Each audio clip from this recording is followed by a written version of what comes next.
Je voudrais commencer cette journée avec un peu ce que j'ai tiré. Moi, je vous propose une synthèse analytique, mais évidemment qui est à discuter, qui est très incomplète, puisque évidemment, vous vous rendez bien compte qu'on n'a pas eu beaucoup de temps pour faire ça. L'idée, c'est vraiment de partager quelques idées maîtresses qui ressortent du travail d'hier. Bien, je crois que ce qui ressortait vraiment hier des premiers échanges, déjà la manière dont on a été interpellé par les coutumiers et puis par la province elle-même dans sa manière de présenter ses enjeux, sa stratégie de développement, c'est qu'on a effectivement sur la question du développement des problématiques sociétales qui sont propres aux îles Loyauté, on l'a bien compris, la double insularité au sens où on est les îles dans un archipel, mais voilà, ce sentiment de double insularité avec ses contraintes. Et ce qui, pour moi, ressort vraiment des discussions d'hier et des différentes interventions, que ce soit des interventions ciblées recherche ou plus largement, on a des interventions très larges sur les politiques publiques, sur ce que doit être le développement, des questionnements du type est-ce que le développement tue le développement, voilà, des questions vraiment de fond sur les modèles de développement qui renvoient en fait à des questions de modèles de société. On a vraiment une première question, moi, qui se dégage, c'est en fait, c'est comment s'adapter, comment changer. Et la notion de développement, c'est une notion qui renvoie à la notion de changement. Et en fait, ce changement, c'est un discours que moi j'entends depuis plus de 25 ans aux îles. C'est vraiment comment ne pas changer soi-même, comment garder, conserver des choses fondamentales qui sont nos valeurs, nos modes de vie, etc., alors que tout change.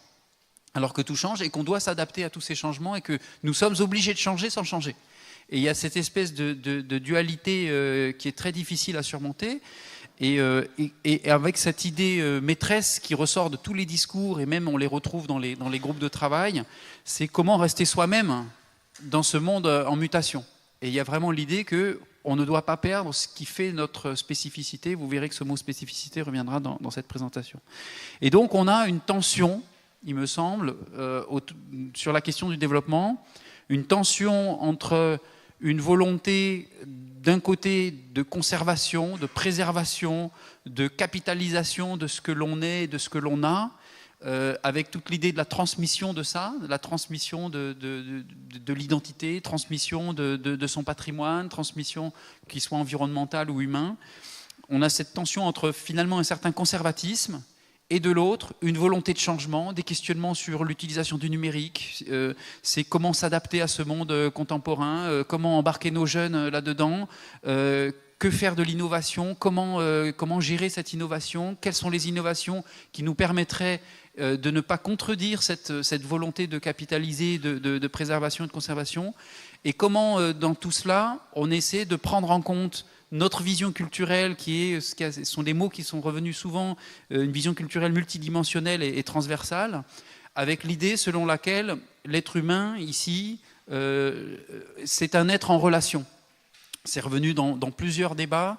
Un être en relation, c'est-à-dire un être en relation avec sa terre, avec sa mère MER, avec sa maman aussi, mais sa mère MER, un être en relation socialement, c'est-à-dire que ici la question de la cohésion sociale, des liens sociaux, ça fait partie du capital humain que les gens veulent absolument conserver, on le sent bien dans toutes les interventions, et puis quelque chose de plus difficile pour le monde de la recherche, et là c'est une vraie interpellation, c'est cette idée comme quoi on est en relation avec le monde visible, de ce qui nous entoure, des vivants, et puis ce monde invisible, difficile à caractériser par le monde kanak vis-à-vis d'Européens ou vis-à-vis justement du monde de la recherche qui est beaucoup plus dans une rationalité matérielle, toute la notion effectivement de cet être en relation avec ce monde invisible, les ancêtres, toute la question de cette spiritualité kanak qui a été exprimée à maintes reprises.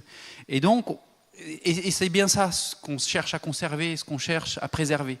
Et donc on a cette tension de rentrer dans un matérialisme, de rentrer dans une économie de ce changement. C'est un discours que j'entends moi depuis 25 ans. Quand on relit les comptes rendus des différents séminaires sur le développement déjà de 1987 à Hapecha ou 1992, ah oui, on avait déjà exactement ces mêmes questionnements. Et donc, il y a une grande constance, une grande résilience du monde kanak là-dessus. Et aux îles Loyauté, précisément, on tient à conserver un certain nombre de choses. Et cette tension entre conservation, préservation et dynamique de changement, évidemment, est au cœur du sujet. Donc c'est vraiment la problématique sociétale qui, moi, me semble absolument majeure, sur laquelle je voulais insister ce matin, et qui, me semble, a été extrêmement transversale à tous les débats hier. Ce qui me semble ressortir des débats hier sur comment caractériser ce développement finalement. Moi, ce qui me semble avoir entendu à la fois au travers des discours coutumiers, des différents échanges, il y a une volonté ferme. Le développement que l'on veut ici, c'est un développement et un épanouissement humain qui soit vraiment centré sur l'humain. Et c'est bien ça le cœur de la préoccupation. C'est vraiment, tout le reste, ce sont des outils. Et même, y compris la recherche, c'est un outil. Mais la préoccupation, c'est l'humain.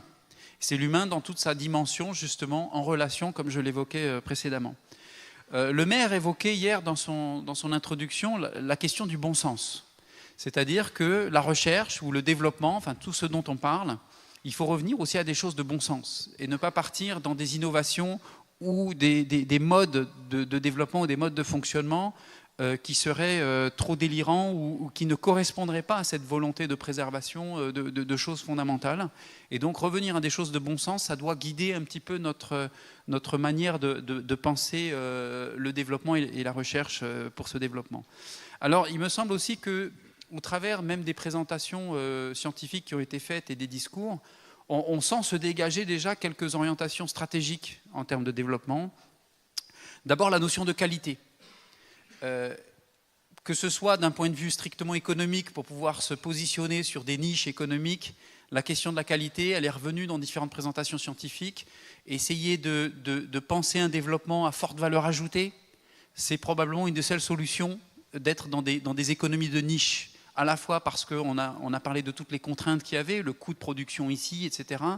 La question de la niche, la question de la qualité, c'est le seul moyen de faire un développement qui soit adapté aux îles, c'est-à-dire dans des petits volumes, avec de fortes contraintes de déplacement, de transport, que ce soit pour importer des intrants ou que ce soit pour exporter finalement des produits. On a un coût de production ici qui ne permet pas de se positionner sur des marchés où il y a déjà beaucoup de monde sur différents sujets. Donc la question de la qualité, elle doit être au cœur de nos réflexions, de la recherche. Et quand je parle de qualité, on peut l'étendre aussi à la notion même de qualité de vie. Ce que les gens expriment finalement dans leur mode de vie, dans ce qu'ils souhaitent conserver, c'est cette qualité de vie, ne pas foutre en l'air cet environnement, conserver des paysages le plus intact possible. La notion de qualité, elle est à mon avis absolument centrale dans la manière dont on peut approcher le développement. Il me semble que ça ressort fortement de ce qui a été dit hier. Le deuxième concept, deuxième orientation, à mon avis, qui doit guider nos réflexions, c'est la question de la spécificité.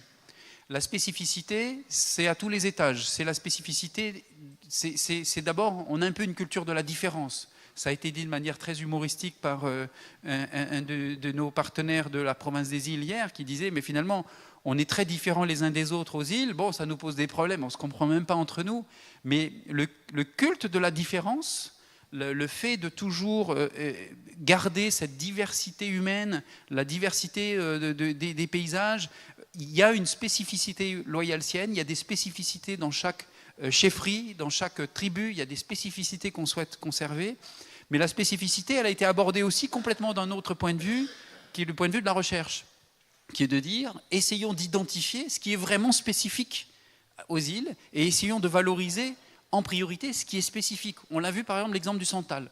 Le santal, on a un santal un petit peu différent des autres. Eh bien, rentrons dans cette niche, essayons de valoriser la spécificité, ce qui est différent dans les îles, aux îles Loyauté par rapport à la Grande Terre ou par rapport à nos voisins de Vanuatu ou de Fidji. Il faut qu'on essaye d'identifier dans nos manières d'aborder la question, c'est comment valoriser la spécificité culturelle, comment valoriser les spécificités de ressources naturelles qui pourraient être identifiées. Et là aussi, qualité et spécificité, il me semble que c'est au cœur finalement des orientations stratégiques qu'on pourrait essayer de poser en termes de développement et finalement en termes de recherche également. Ensuite, plus sur des questions humaines, il y a 2 autres points qui me semblent aussi devoir guider notre réflexion. Ça a été beaucoup dit un peu en filigrane tout le long, c'est que finalement on a un capital humain. On a un capital humain qu'on n'arrive finalement pas très bien à valoriser en termes développementistes, si je puis dire. Le capital humain, d'abord parce qu'on a une jeunesse. On a une jeunesse qui est très importante en nombre. On a une jeunesse qui, dès lors que, ça a été dit, on fait des mariages, dès lors qu'on a pu le voir, hier on a eu un spectacle quand même magnifique qui exprime bien où en est cette jeunesse et qui a des préoccupations et qui n'a pas forcément les espaces d'expression. Là, il y a sûrement un vrai sujet, mais en tout cas, la jeunesse, chaque fois que vous allez leur donner la parole, ils ont des idées sur le monde contemporain, ils sont complètement connectés sur le monde. Et là, on a une jeunesse qui n'est pas toujours formée, mais qui a des idées, et qui est véritablement un moteur. Et là, il y a vraiment une réflexion à avoir en termes de développement.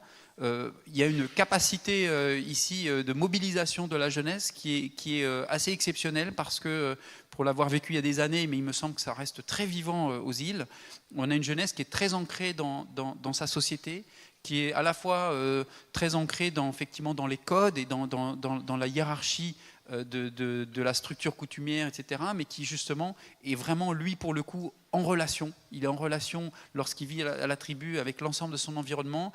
C'est le jeune qui parcourt la forêt, qui parcourt les champs. Le jeune est vraiment en relation avec son milieu et en relation avec les autres. Et là, je pense qu'on a un potentiel qui est très fort. Également, tout ce qui concerne les savoirs et les savoir-faire. Aujourd'hui, on va en reparler. Je ne vais pas m'étendre là-dessus, mais très clairement, il y a beaucoup de savoir-faire et qui ne sont pas forcément valorisés de manière visible. Alors qu'on sait bien, on a entendu parler hier effectivement de toute cette économie informelle, ça a été évoqué. Les savoirs et savoir-faire locaux, c'est vraiment quelque chose à valoriser absolument. Ils sont assez conséquents dans des tas de domaines.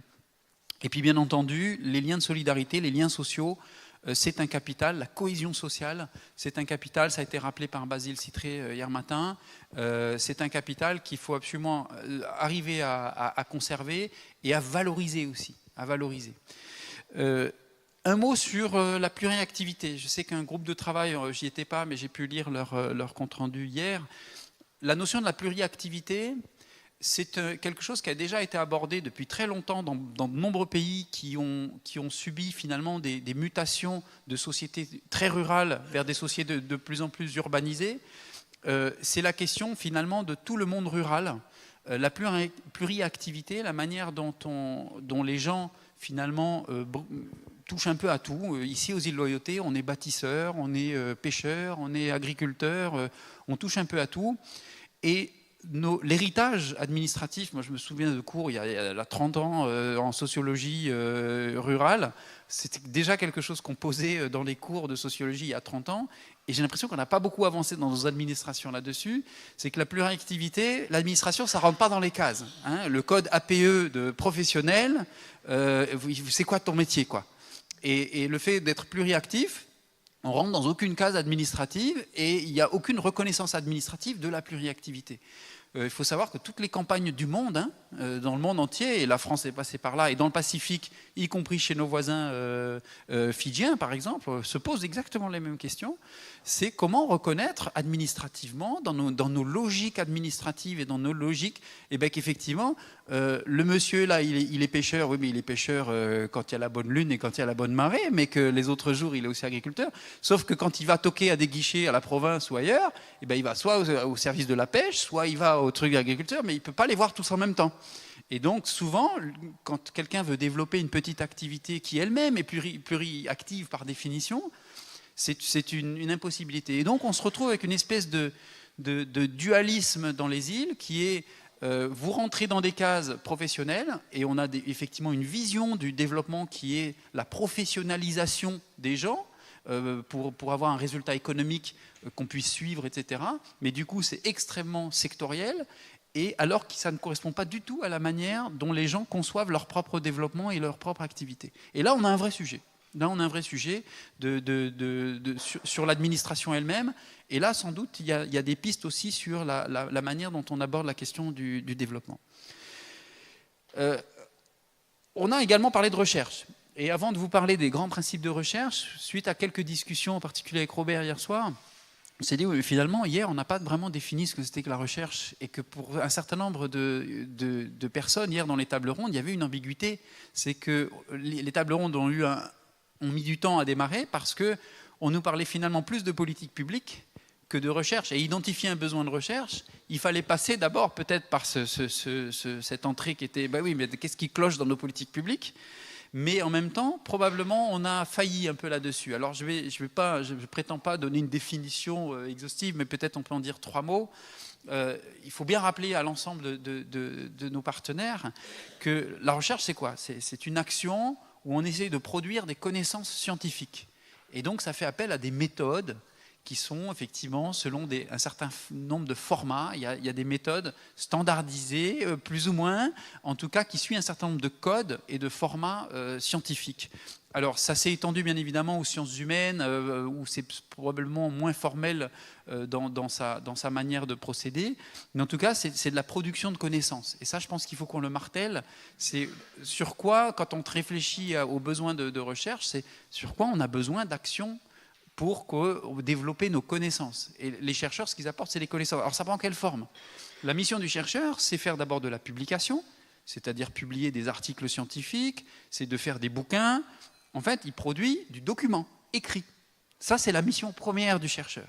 Et c'est vrai que 80%, 90% du travail du chercheur, c'est de produire de l'écrit. Et donc, effectivement, quand on travaille sur des questions de développement dans une culture orale, où les gens, ils n'ont pas le temps de lire ces gros machins, en plus on ne comprend pas toujours très bien, il peut y avoir vraiment un décalage dans l'attente qui peut être de l'offre qui peut être donnée par les chercheurs. Alors ce qu'il y a, c'est que les chercheurs ne font pas que ça. Et effectivement, peut-être là où on attend un peu la recherche, c'est sur l'expertise. Un chercheur, il peut aussi intervenir très ponctuellement pour donner une expertise sur des sujets, parce que c'est le monsieur spécialiste des tsunamis, ou le spécialiste du crabe du cocotier, ou le spécialiste de la feuille du cocotier, parce que voilà, il y a des choses très spécialisées. Mais en tout cas, on peut avoir besoin d'une expertise. Lorsqu'un problème surgit, on peut effectivement avoir besoin soit d'une expertise très courte, le temps d'une émission de télé, soit on peut avoir besoin d'une expertise un peu plus longue où on a besoin d'une étude ciblée parce qu'il y a quelque chose, il y a un phénomène qu'il faut qu'on étudie. On se donne 15 jours, on se donne 3 mois. Il peut y avoir ces interventions-là. Et dans les missions de la recherche, il y a aussi tout un volet évidemment de recherche beaucoup plus appliquée. On parle de recherche appliquée dans ces cas-là, qui est tout ce qui est l'innovation expérimentale. Essayer de développer des choses nouvelles, mais en expérimentant. Alors l'expérimentation, ça suit des protocoles très précis, mais quand même souvent ça démarre d'une intuition, c'est-à-dire que tout d'un coup un gars il a une idée et si on faisait ça, et bien souvent ça part aussi de bricolage. C'est-à-dire qu'au début on bricole des machins, et si vous allez visiter les organismes de recherche, vous allez voir des labos, vous allez voir où les gens on bricole avec des tuyaux, des bidules, et on essaye des choses. Ça peut être dans les champs, ça peut être dans des laboratoires, etc. Donc voilà un peu les missions de la recherche. C'est bien de le redire parce que autant les élus qui ont visité les organismes, peut-être c'est très clair, mais je ne suis pas sûr que ce soit très clair pour l'ensemble des participants. Voilà un peu les grandes missions. Alors vous pourrez rajouter tout à l'heure, encore une fois, ce n'est pas exhaustif, ça a été fait entre 11h30 et minuit hier soir, donc ce n'est pas exhaustif. Mais en tout cas, le fonctionnement de la recherche, c'est un fonctionnement finalement par projet. C'est-à-dire qu'évidemment, on a le chercheur qui est spécialiste d'une chose, il regarde tout ce qui a été fait avant lui, il capitalise, il a lu à peu près tout ce qui existe sur le sujet dans le monde entier, voilà, on fait de la bibliographie, mais à partir de là, on élabore un projet de recherche pour apporter un peu plus de connaissances sur des choses très précises. Et ça fonctionne comment ? C'est qu'on essaie de décrocher des financements et ça marche par projet. C'est-à-dire que vous allez avoir des projets qui vont durer 2 ans, qui vont durer 3 ans, durer 5 ans, mais souvent ce sont des séquences. Le chercheur, il a son agenda qui fonctionne comme ça par projet. Et donc, très souvent, on se demande, mais pourquoi le chercheur ne travaille pas là-dessus ? C'est parce qu'en fait, il gère déjà des projets, il est déjà sur des sujets très précis. Effectivement, la question que vous posez, elle est liée un peu à sa recherche, mais il ne peut pas y répondre comme ça. Pour pouvoir y répondre, il est obligé de monter un projet, d'obtenir un financement pour faire ce projet, et ensuite on peut démarrer. Et donc, dans l'agenda du chercheur, ce n'est pas l'agenda forcément de la collectivité publique qui veut du résultat rapidement parce qu'il y a des élections dans 2 ans ou parce qu'on a des problèmes d'agenda autour de cette question de projet. Et évidemment, on en parlera plus tard, de financement. Dernière chose, c'est que ce que je voudrais dire aussi à nos partenaires des îles, il faut bien se rendre compte qu'on a eu des interventions hier qui posaient la question, oui, mais finalement, on ne sait pas, lorsqu'il y a des recherches, par exemple, sur des plantes qui auraient des vertus médicinales, pour prendre cet exemple-là, on ne sait pas s'ils travaillent pour des laboratoires ou quoi. Il faut rappeler que le métier de chercheur, c'est un métier principalement du service public. Ce sont des gens qui sont dans le service public, qui veulent produire une connaissance à disposition du public. Ce n'est pas pour eux ou pour des intérêts commerciaux, c'est le service public. Et il faut bien rappeler à nos partenaires des îles, ce sont effectivement des métiers passion. Ce sont le plus souvent des gens absolument passionnés par ce qu'ils font. Ils sont tellement passionnés que souvent, d'ailleurs, ils en arrivent pour certains d'entre eux à être extrêmement spécifiques dans une espèce de truc où on ne comprend rien à ce qu'ils font, mais ce n'est pas grave, on finit toujours par comprendre quand on les lit. Mais je veux vraiment attirer l'attention là-dessus, c'est que ce sont des métiers de passion et des métiers de service public. Et que c'est vrai qu'il peut y avoir, parce qu'il y a eu des mauvaises expériences par le passé, on a vu des chercheurs passer ici, ne jamais restituer leurs travaux, on a vu des choses, tout le monde a cette expérience-là partout, et il y a une certaine méfiance parfois par rapport à la recherche. Je pense qu'il faut qu'aujourd'hui on arrive les uns et les autres, c'est un peu le but aussi de ce séminaire, c'est de casser un peu ces barrières, effectivement, et de se dire... essayons de nous comprendre et essayons de voir que derrière l'intention du chercheur, ce n'est pas des intentions monétaires, économiques, ce ne sont pas des intentions qui sont mauvaises, si je puis dire, mais il y a vraiment une intention de service public. Et donc, quand on parle de service public aux îles Loyauté, c'est bien évidemment, l'idée, c'est que quand même ce service public puisse être bénéfique aux populations des îles Loyauté, je tiens à le dire. Alors, pardonnez-moi cette petite parenthèse sur la recherche. Je pense que c'était important de le redire, de redire ces choses-là par rapport à nos partenaires. Et c'est ce qui me permet, c'est ce qui me permet de faire un petit bilan aussi de ce qui est sorti hier par rapport à la recherche. On a sorti déjà quelques grands principes autour du développement, c'est ce que je disais. Sur la recherche elle-même, il a vraiment été affirmé tout de suite, dès le début, à la première coutume, hier matin, que la recherche et l'innovation, vues du point de vue des gens des îles Loyauté, ce sont des outils. Ce sont des outils au service des gens, au service de l'humain, mais ce n'est pas une finalité. Et ça nous a été, c'est le message que nous devons recevoir, qui doit effectivement rester très important dans notre manière d'aborder la question de la recherche ici. Et puis, beaucoup de questions, finalement, au travers des tables rondes sur la recherche appliquée et une recherche applicable. Moi, il me semble qu'il y a cette différenciation dans la manière dont les gens expriment les choses.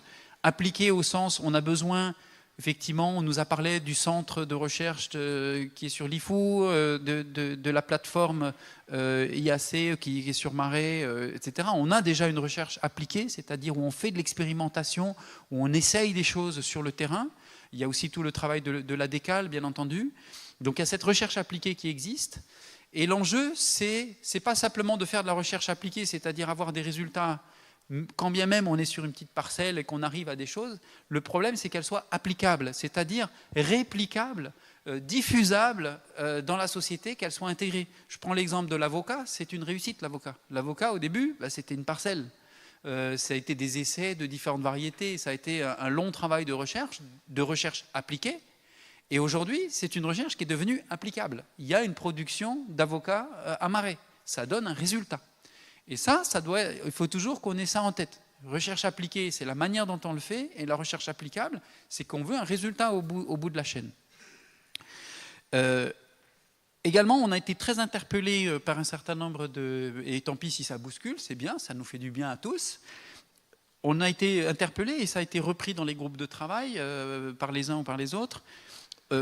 On nous a rappelé qu'on était dans un processus en Calédonie, un processus historique tout à fait spécifique, et la province des îles Loyauté est une province qui est très marquée dans une orientation indépendantiste. On est dans un temps qui est le temps de l'accord de Nouméa qui finalement arrive à échéance et on prépare la suite. Mais le processus de décolonisation, il est en cours, ça c'est à l'échelle du pays. Mais d'un point de vue très spécifique, vous voyez que ce mot spécifique va revenir souvent, aux îles Loyauté, c'est une double décolonisation si je puis dire. C'est-à-dire qu'il y a la notion de l'émancipation, elle est certes posée au niveau du pays d'un point de vue politique, mais elle est posée de manière extrêmement pragmatique et au-delà des divergences politiques des uns ou des autres. Et donc, nous, recherche, évidemment, on se situe en dehors de ce champ politique. Mais nous est posée quand même la question de l'émancipation des îles. L'émancipation des îles, c'est pouvoir subvenir à ses besoins, que ce soit sur le plan alimentaire, la question des transports, etc. Et on a bien entendu qu'une des problématiques exprimées par la province, c'est une problématique d'émancipation, y compris vis-à-vis de Nouméa, par exemple. C'est-à-dire que je parlais de double insularité tout à l'heure, ben finalement, on a une double émancipation à réaliser aux îles Loyauté. À la fois participer, contribuer à l'émancipation pays, ça c'est une volonté politique, et c'est le champ politique, ce n'est pas le champ de la recherche, mais aussi une émancipation en termes de développement, l'émancipation des îles vis-à-vis d'un format économique et d'une organisation sociétale où là, la recherche a sa place aux côtés des collectivités. On n'est pas dans un enjeu politique, on est dans un enjeu extrêmement pragmatique et concret de développement. Alors tout ça, c'est ce que j'appelle, finalement, il y a un appel de la collectivité de la province, mais également du maire. Il y a un appel vis-à-vis de la recherche, d'avoir une recherche engagée. Engagée, pas au sens politique du terme. Engagée au sens, on aimerait que cette recherche, elle travaille dans un respect, effectivement, de ce que nous sommes et de ce que nous souhaitons, dans ce respect et avec une certaine éthique. Donc engagée d'un point de vue éthique, à répondre vraiment aux besoins. Une recherche engagée au sens de l'accompagnement dans la durée et pas seulement faire des one-shots parce que ça arrange bien les chercheurs d'avoir un petit terrain et puis après on ne voit plus personne. Ça dure 3 ans le temps du projet et puis après il ne se passe plus rien. Donc on demande, il y a une vraie demande à ce qu'il y ait une recherche engagée dans le temps et une demande de recherche engagée en partenariat. Il y en a qui ont mis les points sur les i hier, hein. Il ne faut pas que la recherche aujourd'hui nous remette dans une situation, je l'ai appelée post-coloniale, mais en tout cas où finalement on nous réimpose des choses qui ne nous correspondent pas. On veut vraiment du partenariat, un échange d'égal à égal et travailler ensemble. Travailler ensemble, ça va demander à chacun beaucoup d'humilité et il y a cette demande d'engagement aussi à sortir de schémas peut-être de gens qui arrivent. Nous, on est les sachants, c'est nous qui avons le savoir. Ben non. On a aussi du savoir, partageons nos savoirs, travaillons ensemble. Il y a vraiment cette demande. Et ça, je pense que ce sont des messages qu'il faut absolument qu'on fixe, qui doivent apparaître dans ce schéma qui va sortir de nos travaux, hein, et qui me semblent être les messages qu'on a déjà reçus hier de manière très forte et que j'ai synthétisé de cette manière-là. Évidemment, vous aurez le micro pour réagir après. Je vais finir sur mes deux dernières diapos. Je vais le mettre à l'endroit, pardon. Très rapidement, là, je ne vais pas du tout rentrer dans le détail. Il y a déjà eu les présentations hier et on essaiera de refaire cette synthèse demain avec le comité de coordination. Là, je n'ai pas eu le temps de reprendre les éléments. Les éléments ont été présentés hier, mais enfin, on a travaillé sur 4 grands sujets. Je les redis très vite. On va passer cette diapo très rapidement. Il y avait eu un premier groupe santé, alimentation, médecine traditionnelle. Qui n'ont absolument jamais réussi à rentrer dans les cases et ça confirme le message que je disais avant. Ça finit en rond et c'est très intéressant, je pense, ce qui s'est passé dans ce groupe-là. La valorisation des ressources naturelles et gestion de l'environnement, ce sont deux grands sujets qui ont tourné vraiment autour de, finalement, à la fois quel est notre patrimoine, qu'est-ce qu'on peut valoriser et comment préserver quand même le reste et l'ensemble de ce patrimoine, que ce soit l'eau, les ressources terrestres, marines, etc. Je pense que, je ne vais pas répéter ce qui a été dit, mais on retombe absolument logiquement sur des thématiques et des choses qui ont déjà été identifiées au travers du panorama, au travers des discussions. Donc pas de grande surprise, mais en tout cas ça a permis de poser un certain nombre de choses. Et le groupe culture et modèle de société, là ça a été les meilleurs élèves parce qu'ils ont fait un très très bon tableau, très riche, hein, j'ai lu hier soir leur document. Les SHS c'est beaucoup plus carré que les sciences dures, hein. Enfin faut quand même...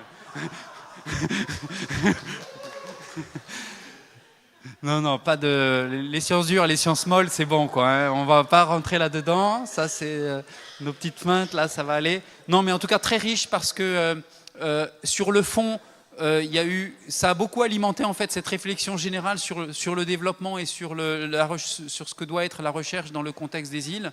Donc, très riche, effectivement. On essaiera d'en tirer tous les enseignements, si possible, d'ici demain.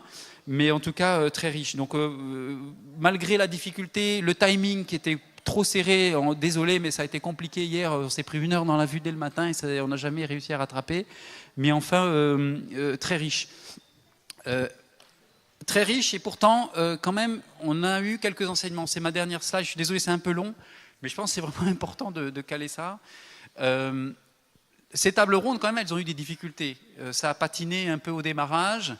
Basile Citré disait hier matin dans son introduction, finalement, vous nous avez compris. Vous êtes, voilà, on a une commande, on a une demande, vous en avez compris. En fait, on s'est rendu compte, c'est pas sûr qu'on se soit bien compris encore, parce que nous avons un langage, parce que on a une sémantique différente, que derrière les mots, on met pas forcément les mêmes choses. Et en fait, il me semble que les tables rondes ont quand même révélé qu'il y a encore besoin de beaucoup de travail. C'est-à-dire, pour bien se comprendre, il y a besoin de ces échanges. Si ça a du mal à démarrer les tables rondes, c'est bien qu'on a besoin de temps pour construire ces visions communes et pour qu'on arrive à être bien sûr qu'on est sur la même longueur d'onde et qu'on va dans le même sens.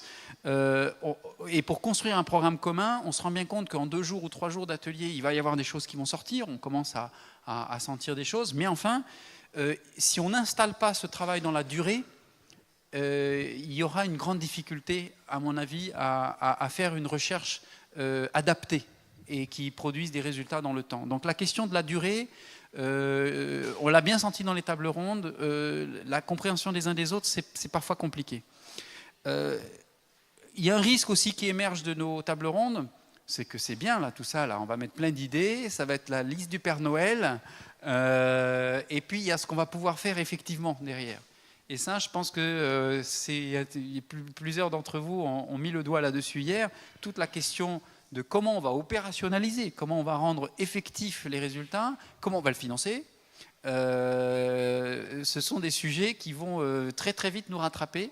Et donc, alors c'est bien, là on se fait plaisir, hein, on peut en mettre, hein, on va en mettre, mais évidemment, il y a bien un moment où il va falloir hiérarchiser, prioriser, parce que les budgets sont ce qu'ils sont, en réduction partout, parce que la recherche elle-même est en difficulté, je ne vais pas rentrer dans le détail. En tout cas, il y a un risque autour du travail qu'on est en train de faire, et ça, il faut en avoir conscience, et cet après-midi, probablement, il y aura un travail à faire pour essayer d'être très clair sur la méthode pour éviter ce risque. C'est cette liste du Père Noël. Également, attirer du coup l'attention sur la méthode de travail. On essaie de bâtir un plan stratégique, très bien. La question de l'opérationnalisation, si on se dit ça c'est après, on est mort à mon avis. Je pense que très rapidement, dans les discussions de cet après-midi, on est obligé, je pense, pour être concret, non seulement d'élaborer un plan stratégique, mais essayons déjà de dégager, pas forcément un plan où tout, voilà, on ne va pas réussir à faire une programmation cet après-midi. Mais il va falloir essayer quand même de dire, et ça ce sont nos partenaires de la province hein, qui vont donner je dirais le là. Essayons quand même de sortir déjà avec 2, 3, 4 actions priorisées, des choses qu'il faut vraiment enclencher et avec déjà un minimum de calendrier et de partenaires identifiés. Je pense que si on ne fait pas ça, si on ne commence pas à travailler déjà sur un plan d'action, alors on va vraiment tomber dans ce risque Père Noël et je suggère qu'on travaille à la fois sur ce plan stratégique, mais que très rapidement, on rentre sur du dur et qu'on essaye déjà sur 2, 3 actions de planifier des choses de manière très concrète. Parce que si on ne donne pas corps aux choses concrètes très vite, et puis aux îles, on aime bien voir, hein, on aime bien les choses concrètes. C'est bien de parler, mais on veut voir des choses sur le terrain. Et je crois que l'interpellation, elle a été forte hier. Dernière remarque, évidemment, et ça, finalement, c'est une ouverture pour cet après-midi. Autant hier, on était beaucoup plus dans une approche thématique, on essayait de concevoir la question du développement, y compris, vous avez bien vu, toutes les présentations, que ce soit sur l'agriculture, l'aquaculture, la valorisation des plantes, le tourisme, petite présentation, mais très efficace, merci Catherine, sur le tourisme. En tout cas, on était vraiment sur des questions de développement. Aujourd'hui, les différentes présentations scientifiques vont porter sur tout ce qui est les risques, la gestion des risques, dans un premier temps. Deuxième partie de la matinée, on va être beaucoup plus dans les sciences humaines et sciences sociales avec toute une question sur les langues, sur le développement humain, également comment regarder en arrière, hein, l'archéologie, etc. On va être plus sur les sciences humaines. Et cet après-midi, sur les problématiques environnementales. Donc les thématiques, évidemment, en termes de présentation scientifique, on continue le travail parce qu'on a été obligé, évidemment, de les étaler sur 2 jours. Mais hier, on était vraiment sur quel est l'objet de la recherche, quelles sont les thématiques de la recherche. En revanche, aujourd'hui, on va essayer non seulement effectivement de continuer cette réflexion sur les thèmes au travers des présentations scientifiques, en revanche, les échanges qu'on va avoir portent vraiment sur comment faire cette recherche, comment rentrer dans cette application. Et donc, on va essayer d'avoir des séquences, on va essayer de définir en plénière d'abord en fin de matinée et cet après-midi, définir comment faire cette recherche, comment capitaliser l'existant, quels sont les financements, comment on réussit ce transfert des résultats et le transfert de compétences aussi auprès des gens, comment on finance, quelle ouverture régionale aussi, ça a été posé cette question de l'ouverture régionale. On a la chance d'avoir une représentante aussi de la coopération régionale du pays qui peut nous éclairer aussi sur les différents financements, les différents échanges qu'on peut avoir à l'échelle de la région, parce qu'il y a beaucoup de recherches pour le développement à Fidji, à Samoa, un peu partout. Il y a beaucoup d'expériences aussi dans le reste du Pacifique. La question des partenariats, la mutualisation, etc. sont des sujets que l'on abordera tout au long de cette journée. Voilà, excusez-moi d'avoir été un peu long, il me semble que c'était important de planter ça. Est-ce que vous avez des réactions par rapport à ça? Est-ce que quelqu'un veut prendre la parole? Est-ce que ça vous semble à peu près conforme à ce qui sort hier?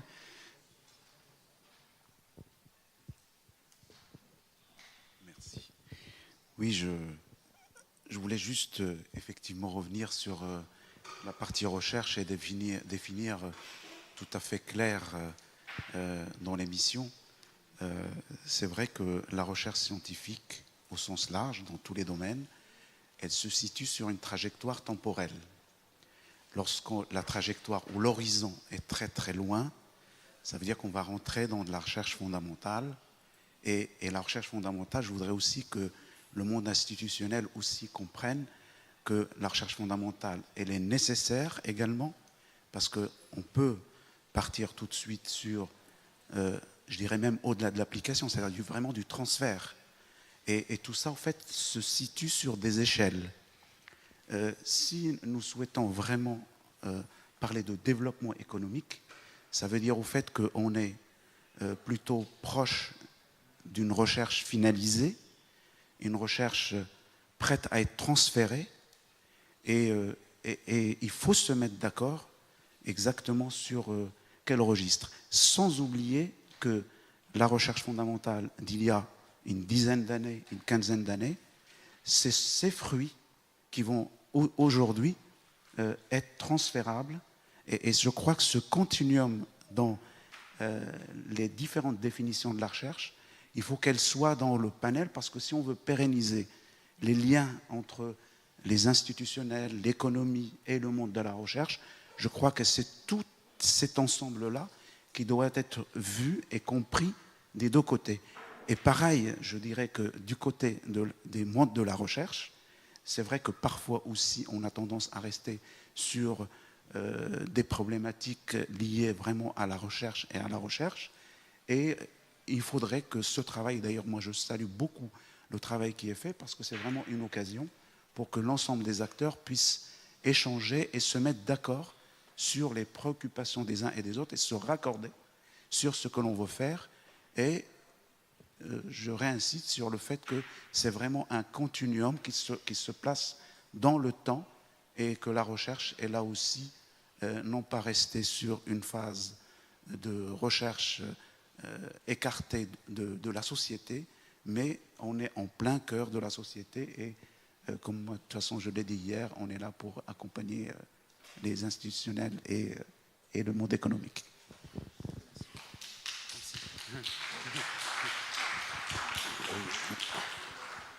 Bonjour, merci des précisions.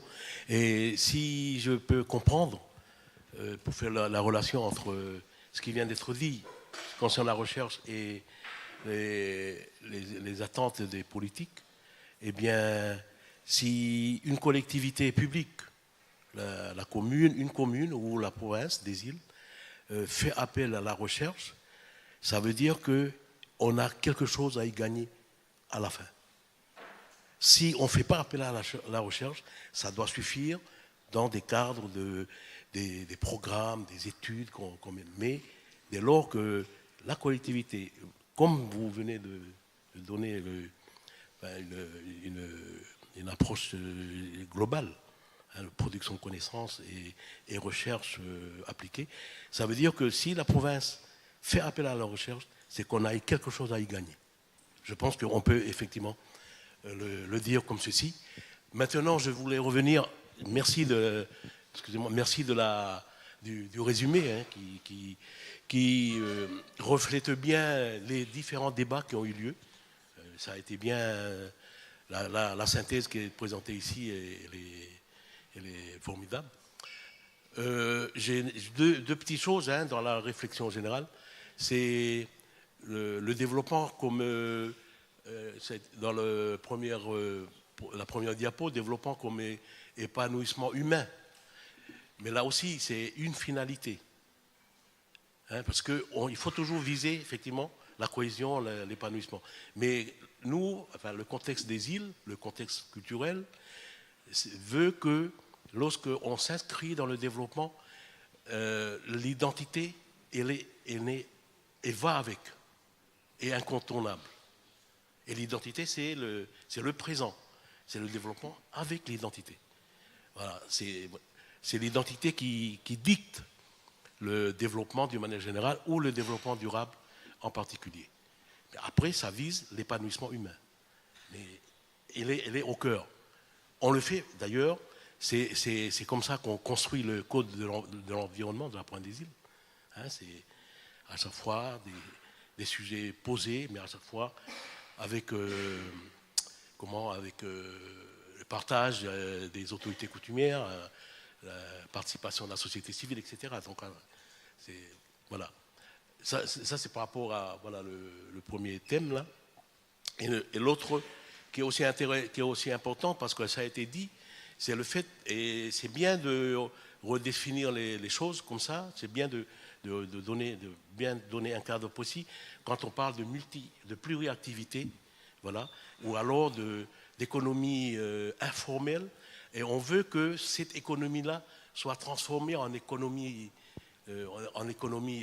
formelle.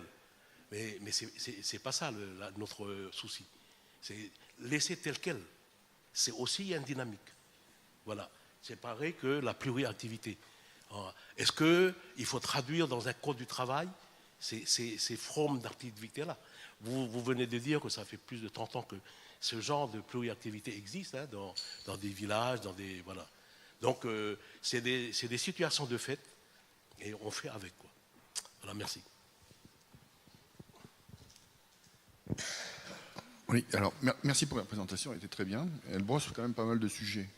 Alors je vais revenir sur la recherche, même si Moulet est intervenu et a dit les belles choses. Mais je crois qu'il est très très important de dire que la recherche, sans l'homme, c'est quelque chose de complètement abstrait. Donc la position de l'homme là-dedans est très importante. Et pour que ça soit positionné au niveau des sociétés et sur l'homme, il y a tout un continuum d'acteurs. La recherche en est qu'un seul. On va trouver donc effectivement de la recherche très en amont, mais j'aime pas trop faire des cloisonnements comme ça, mais c'est une réalité, il faut le dire, de la recherche appliquée, et puis après ça, de l'application de la recherche, avec ce qu'on appelle aujourd'hui le transfert, et l'innovation qui mène à un monde économique. Mais donc de là, il faut des gens avec des capacités et des compétences différentes. Il faut bien prendre ça en compte. Le chercheur, qui effectivement, on appelle ça un poète, un penseur, ce que vous voulez, qui ne sait pas très bien communiquer, parce qu'aujourd'hui, en plus, il est de plus en plus spécialisé, comme tu l'as très bien dit, sur la petite feuille, le petit poil de la patte, etc., etc. Et puis après, il y aura tous ceux qui vont mettre en branle dans la société son schéma. Et ce n'est pas forcément à la même personne de le faire. Et il y a tout ce qui tourne autour du développement. Alors, on a vu hier, il y avait présent avec nous des organismes de développement qui étaient plus axés sur le développement. On va citer la DECAL, parce qu'elle est encore là aujourd'hui, je crois. Oui. Il y a eu la Chambre d'agriculture, mais ce n'est pas les seuls dont dispose la Nouvelle-Calédonie.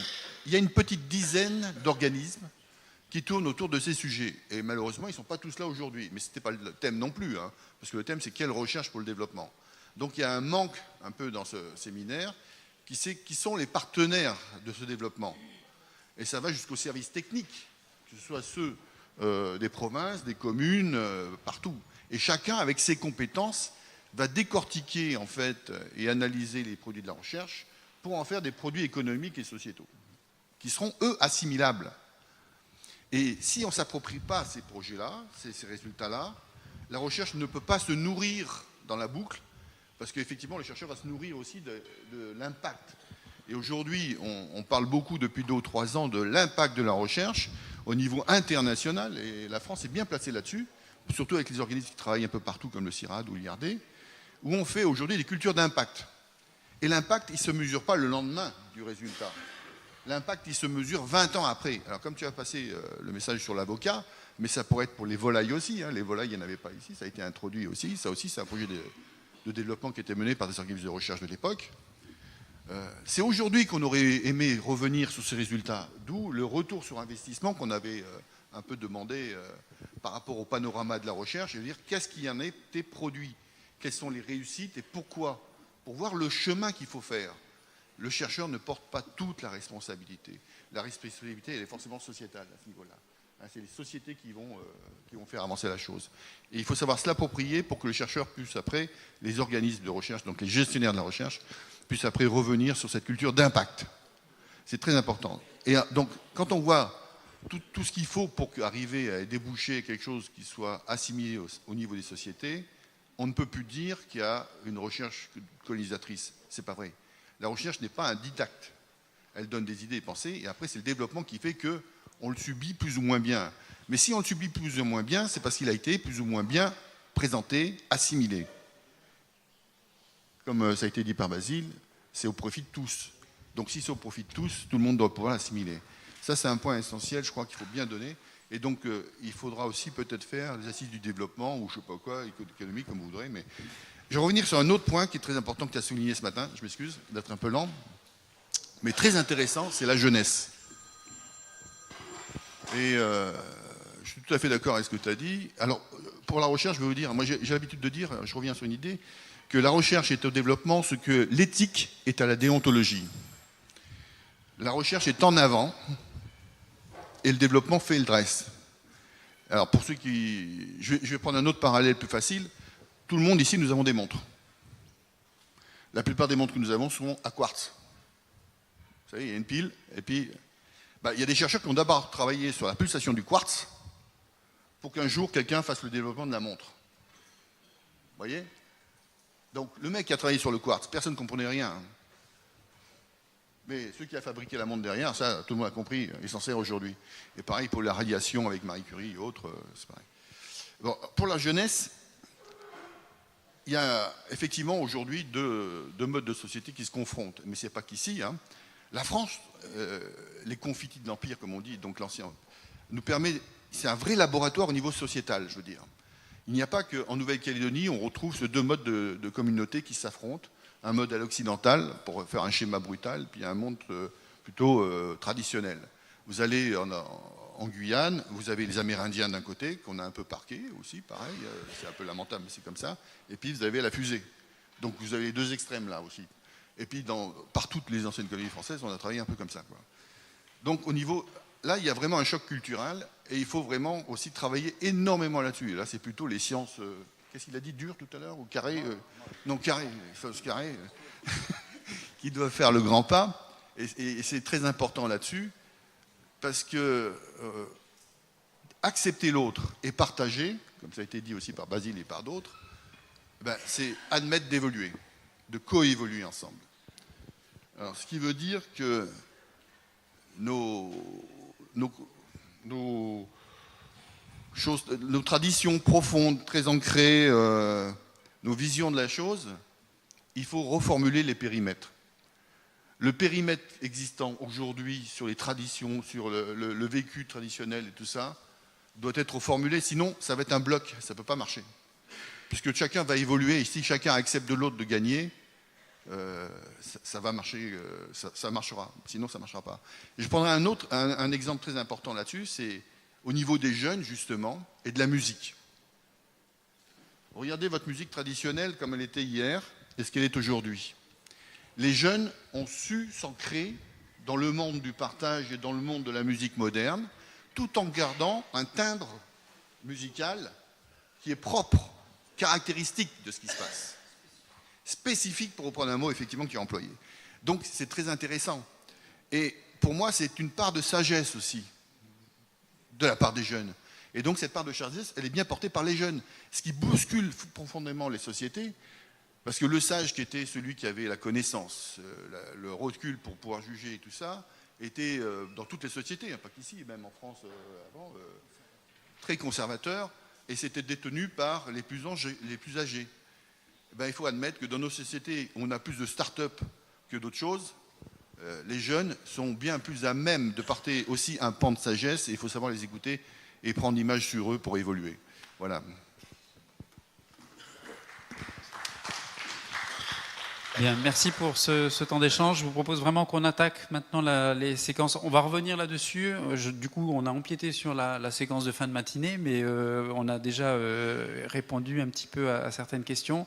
Je vais appeler, du coup, on va commencer tout de suite cette séquence de présentation sur toute la thématique de la gestion des risques aux îles Loyauté. Il y a plusieurs sujets, et donc on va commencer avec Bruno.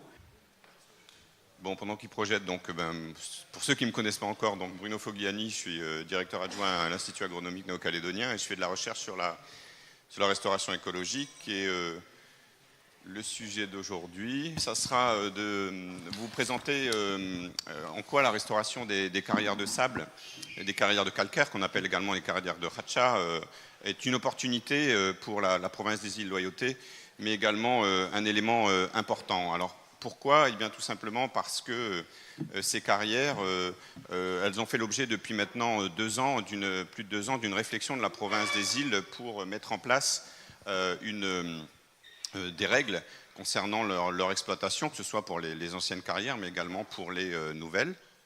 Et ces carrières de sable et également ces carrières de Racha. Alors pour ceux qui ne savent pas ce que c'est le Racha, en fait c'est une sorte de roche qui est issue en fait de la dégradation d'anciens récifs coralliens.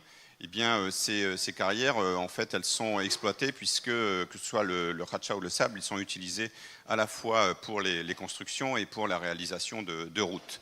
Alors le problème c'est que l'exploitation de ces carrières, comme vous le voyez ici, avec le pointeur si j'y arrive, se font évidemment à ciel ouvert et elles produisent au décapage de la végétation naturelle qui existe au-dessus.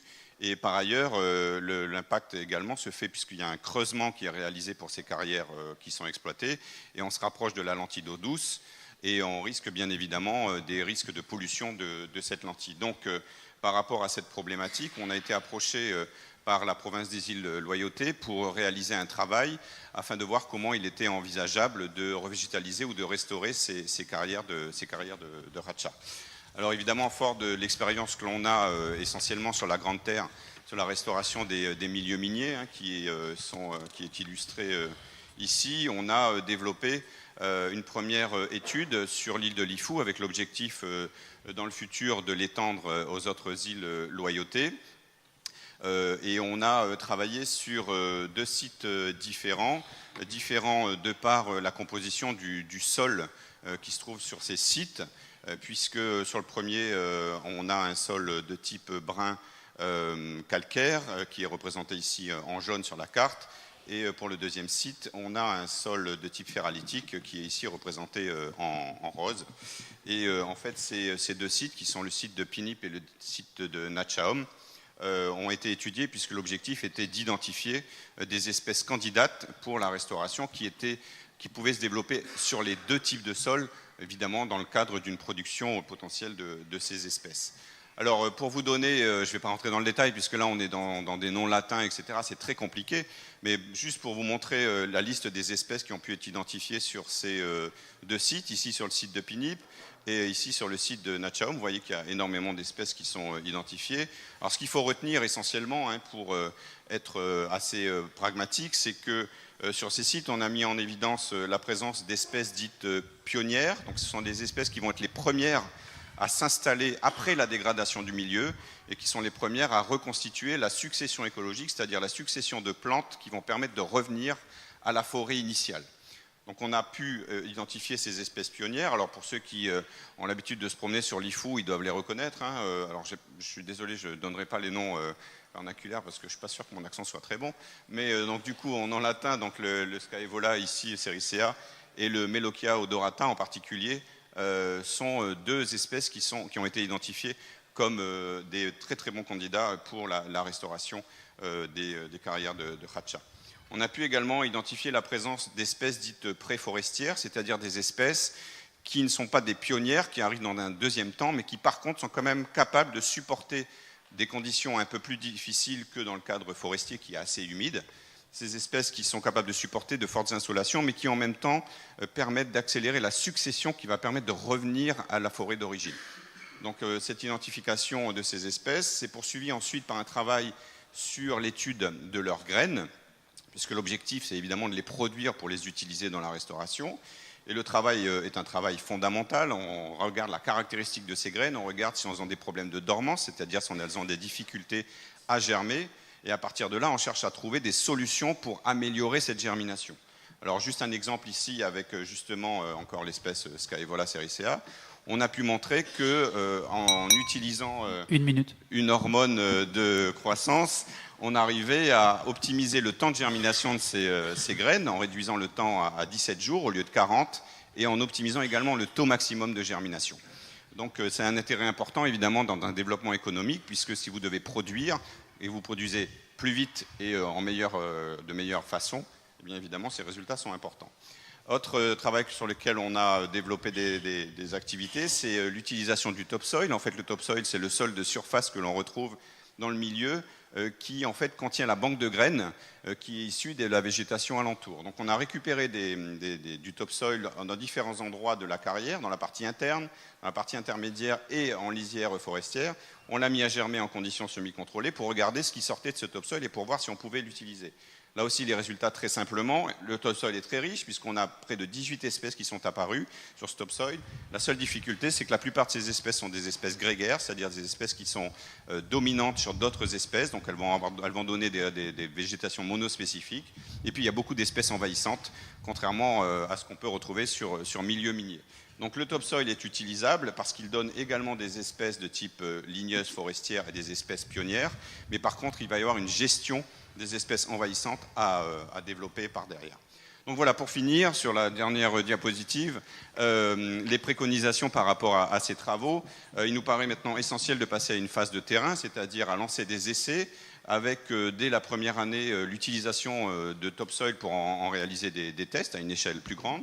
Réalisation également de semis hydrauliques. En parallèle, pendant cette première année, produire des plants qui pourront ensuite être utilisés l'année suivante pour des essais de plantation sur le terrain. Et bien évidemment, continuer à accumuler les connaissances, tant sur la germination, mais également sur d'autres aspects, comme la pollinisation ou encore la dispersion des graines, qui sont des éléments fondamentaux pour la bonne réussite d'une restauration écologique. Et donc voilà, je voulais juste terminer en remerciant bien évidemment le fils de Lifou, Charlie, qui est ici sur la photo, puisque la quasi-totalité de ce travail a été réalisé par Charlie Zango, et je sais que de là où il serait bien content qu'on arrive à réaliser le travail qu'il a commencé. Voilà, merci pour votre attention. Merci beaucoup. On va attaquer tout de suite avec la présentation de Vincent Mardel. Je ne comprends pas le titre, alors tu vas l'expliquer. Alors, on m'a demandé de résumer. Alors, je me présente Vincent Mardel, donc je suis le directeur de l'antenne BRGM en Nouvelle-Calédonie. Je suis un hydrogéologue à la base. Je vais vous parler d'électromagnétisme. Je vais être bref, j'ai à peu près 72 slides. On va les passer vite. Non, je vous rassure. On va passer tout de suite. Pourquoi est-ce qu'on va faire de l'EM? Ah, pardon, excuse-moi, je n'ai pas le bouton, et c'est celui-ci. Voilà. Pourquoi est-ce qu'on va faire de l'électromagnétisme? Parce qu'on connaît déjà des choses, et vous avez acquis des savoirs, et dans le grand chaudron des savoirs, il y a déjà beaucoup de choses qui existent sur l'eau, sur l'état quantitatif, sur l'état qualitatif, sur les pressions, qui l'utilise et comment est-ce qu'on l'utilise. La géologie, vous avez des géologues plein partout. Le toit de l'aquifère, qu'est-ce qu'on appelle le toit de l'aquifère? C'est la partie haute. Ça, on le sait, parce qu'on l'a surveillé, parce qu'on l'a suivi. Mais il y a des choses qu'on sait un peu moins bien. On sait un peu moins bien où est le mur de l'aquifère, c'est-à-dire la partie en bas. Et on va parler du biseau salé, parce que c'est ça que je vise.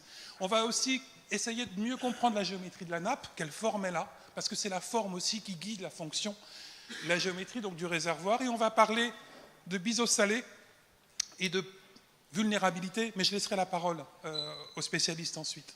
Rapidement, je n'invente rien, vous connaissez tout. La géométrie du réservoir, c'est-à-dire ce qui contient l'eau souterraine, conditionne la quantité et la qualité de l'eau. Si votre bassine est petite, vous aurez peu d'eau. Si la bassine est grande, on a beaucoup d'eau. C'est donc la géométrie qui est très importante pour avoir une idée des quantités. Et elle conditionne aussi la qualité de l'eau. Si je mets de l'eau dans mon seau et que je mets un couvercle sur mon seau, je n'aurai pas de pollution. Donc la géométrie aussi conditionne, la géométrie du réservoir conditionne la qualité. Et puis, tout le monde le connaît. Ah, je suis désolé, il y a un transparent qui ne marche pas. C'était l'IFU, une coupe de l'IFU, et vous retrouvez dans la coupe de l'IFU... Ah, si j'ai quelque chose qui marche sur... non, ça ne marche pas. Bref, vous retrouvez dans la coupe de l'IFU la base, ce qu'on appelle le biseau-salé, la ligne d'eau en bleu et le relief au-dessus. Pardon. Et cette fameuse forme du biseau-salé, c'est toute l'image que l'on a. Alors pourquoi on a un biseau-salé? Eh bien, imaginez qu'il n'y ait pas de pluie sur l'île. Eh bien, l'eau de mer va rentrer sur notre territoire et voilà, elle représentera une ligne, cette pluie. Et tout doucement, la pluie vient, elle pèse et la ligne se creuse. C'est ça le biseau-salé. C'est l'équilibre de l'eau douce qui s'est posé sur l'eau salée. Voilà les deux coupes. Alors, on parle du biseau-salé, je vous ai montré ces schémas, ils sont beaux. Je vais vous en montrer un autre, il est simplement spectaculaire, c'est la forme de l'île avec en 3 dimensions, en pseudo 3 dimensions. Je fais une jolie coupe. C'était l'IFU. Je fais une jolie... Marée, pardon, excusez-moi. Je fais une jolie coupe, et puis, et ben voilà, regardez, j'ai mis la vraie échelle. On a tellement l'habitude de voir ce schéma-là qu'on oublie que dans la réalité, c'est presque rien. C'est donc très fragile. C'est très très fragile, et c'est ce qu'on va essayer de comprendre et de reconnaître avec des moyens différents. Alors pourquoi de l'électromagnétisme, enfin de l'aéroporté? Parce qu'on veut savoir le fond, je vous le disais, parce qu'on veut savoir, parce qu'il est fragile, où sont les zones sensibles, et on vous parlera de vulnérabilité, et parce qu'il est stratégique, parce qu'on n'a que ça pour partir sur le bateau, eh bien il nous faut savoir comment est-ce qu'il est sensible et comment l'utiliser. On a parlé des voiles hier. J'ai des amis qui m'ont amené très gentiment sur le lagon. J'espère qu'ils savaient comment était le réservoir d'essence. Parce que si on ne sait pas comment est le réservoir d'essence sur le bateau, on n'ira pas loin. Et c'est un peu le problème, c'est essayer de savoir comment est le réservoir. Et est-ce qu'il est étanche ou protégé? Qu'est-ce que c'est que l'électromagnétisme? Eh bien, quand je vais chez le médecin, personnellement, j'ai des collègues médecins, j'aime bien qu'ils regardent à l'intérieur, mais sans trop ouvrir, de loin. Eh bien, c'est ça l'électromagnétisme aéroporté. C'est essayer de regarder à l'intérieur sans être agressif, sans être intrusif, avec des moyens indirects. Donc, on va amener un hélicoptère, enfin, ça se fait avec un avion aussi, par exemple, et puis on va envoyer un signal dans le sous-sol. En gros, je vais pousser un cri énorme et je vais écouter si au fond de la salle, j'ai un écho. En quelque sorte, j'ai un hélicoptère, j'ai une antenne, j'ai des lignes de courant, un signal électromagnétique est envoyé dans le sous-sol, et puis je l'arrête. Et au moment où je l'arrête, ce signal électromagnétique, eh bien, le sol me répond. Et ce que j'écoute, c'est sa réponse. Je traduis en mots simples, parce que j'ai des géophysiciens largement plus capés que moi, mais voilà comment je vais écouter le sous-sol. Et l'idée de l'électromagnétisme, eh bien, c'est de voir ça. C'est-à-dire d'avoir une représentation du sol et de la manière dont il répond pour avoir une idée de sa résistance électrique. Et tout le monde le sait, on a des grands chanteurs qui n'ont pas beaucoup toléré d'être dans une baignoire avec de l'eau. L'eau est conductrice. Mais si en plus elle est salée, elle est très conductrice. Je sais, l'image est osée, mais vous avez compris que c'est conducteur. Et donc cette conductivité, vous la voyez là. Vous voyez ce contraste de conductivité. Eh bien c'est ça le biseau salé. Et là on vient de le voir. On vient de voir la limite de l'eau salée. 30 secondes. C'est parfait. Regardez, j'ai terminé. Pourquoi on va faire ça? Pour quel bénéfice? Pour acquérir et partager des savoirs. Parce qu'avant tout, c'est le partage des savoirs qui est important. Comprendre les limites et les contraintes, les fragilités et les potentiels du réservoir, c'est donner les moyens à tous de participer à sa gestion. Sans les savoirs, on ne peut pas avancer pour partager. Arbitrer les usages aussi. Si on comprend les formes, si on comprend les volumes, on peut commencer à arbitrer ensemble les bons usages pour partager la ressource. Et puis, c'est développer, ou je vais dire redévelopper. J'ai discuté hier avec quelqu'un de l'IFU, ce fameux biseau salé, il est très fragile. Et il y a quelques temps en arrière, les gens savaient, sur des toutes petites lentilles d'eau, tôt le matin, passer, écrémer la partie superficielle. Et c'est là où le biseau salé est intéressant à comprendre et à modéliser, sa géométrie, parce qu'on peut redévelopper des techniques innovantes. C'est bizarre, redévelopper de l'innovation. Mais c'est en fait remettre en forme des savoirs anciens. Dans ce cadre-là, et je m'accroche sur ce qu'on disait sur la recherche, le BRGM est un institut, un EPIC, c'est-à-dire qu'on a, nous, une dotation de recherche, on peut la partager, c'est-à-dire on peut l'amener dans un programme de recherche. Ça, on a un comité national d'orientation qui nous l'autorise, mais la condition, c'est que vous nous le demandiez. Nous ne pouvons pas mobiliser de nous-mêmes l'argent public pour la recherche, il faut que le besoin soit formulé. Ça, c'est très important. Et puis, deuxième chose, sur un territoire comme la Pile, cette ressource qui est très fragile, il faut voir que dans le contexte régional, eh bien, savoir la gérer, c'est un avantage. Et je vous parle de l'Institut Carnot, parce que le BRGM est Institut Carnot. Ça veut dire que si une technologie innovante peut être développée avec un caractère économique, c'est-à-dire, vous savez gérer le biseau salé, eh bien, vous pouvez l'apprendre à d'autres et développer les techniques vers les autres, eh bien, vous avez une économie potentielle qui se met en place avec un savoir qui peut s'exporter pour la bonne gestion de l'eau. Je vous remercie. Olé.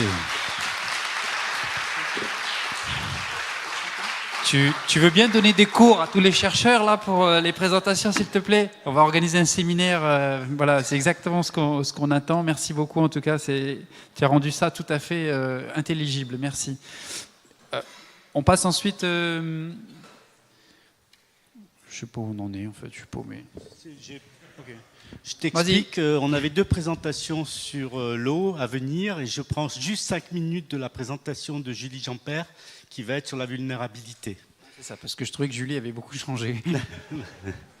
Voilà, donc juste pour vous expliquer que le service géologie de la Nouvelle-Calédonie n'est pas bien visible, n'est pas bien connu en tout cas dans le monde de la recherche. C'est juste pour vous expliquer pourquoi on revendique d'être un producteur de la recherche. Donc, excuse-moi, oui, c'est là. Ok, d'accord. Donc, je rappelle que la compétence de la gestion du sous-sol est revenue à la Calédonie assez récemment et qu'on a créé un service de géologie en 2006. Hein. C'est donc une structure publique qui est spécialisée dans la connaissance et l'étude du sous-sol. Nous sommes donc au service du gouvernement, mais également au service des provinces. C'est très clair que cette compétence est à la Nouvelle-Calédonie, que nous sommes là pour assister les provinces pour tout ce qui est gestion du sous-sol, connaissance de leur sous-sol. Donc, ce service, depuis le début, s'est mis en partenariat avec un certain nombre d'organismes de recherche. Il accueille le BRGM, par exemple. Il a accueilli aussi un chercheur en géosciences de l'IFREMER. Il a une convention de partenariat avec la Technopole, avec l'IRD et avec l'Université de Nouvelle-Calédonie. C'est pas grand-chose le service géologique, c'est que 8 titulaires. Mais vous remarquerez que ces titulaires, ce sont des ingénieurs de haut niveau.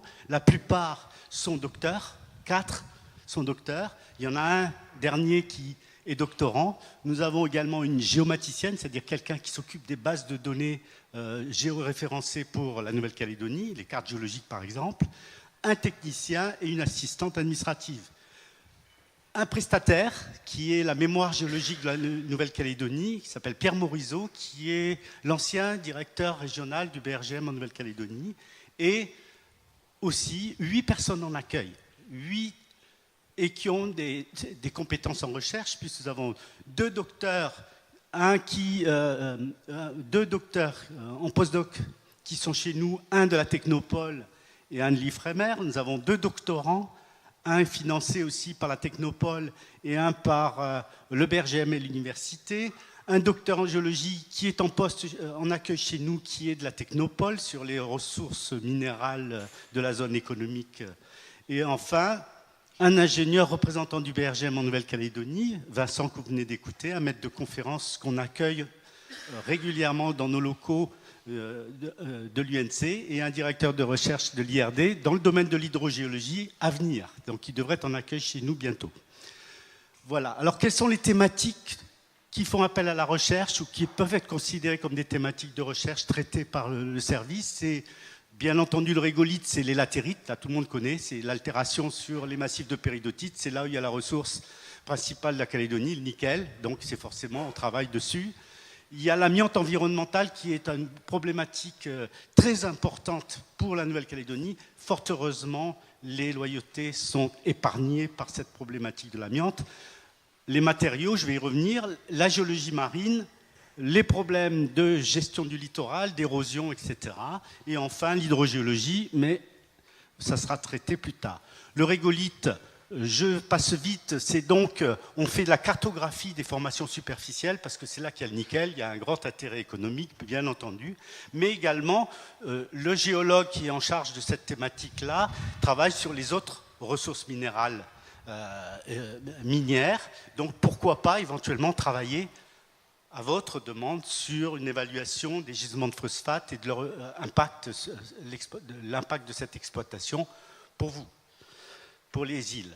Enfin, l'amiante environnementale, je passe vite, hein, c'est quelque chose qui est très important pour notre service, mais je ne développe pas ici puisque ça ne vous concerne pas.